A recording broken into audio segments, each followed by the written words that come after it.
Third set ng barbell squat, 84 kilo na lang ang ginawa ko, binawasan ko na, naka 8 reps naman ako.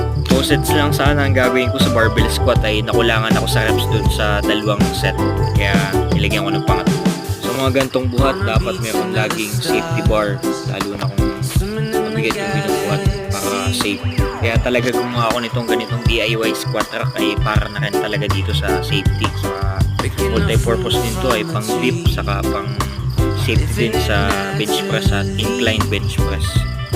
Ito yung gym equipment na is a must sa lahat ng may DIY gym.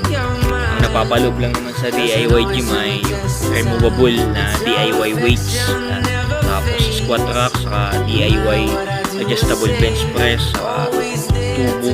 Yun lang. Pag meron ka na ng tatlong yun, ay ayos na. Pwede ka nang mag-build talaga ng lean muscle mass. Lalo kang gaganahang magbuhat dahil nasa bahay mo lang yun.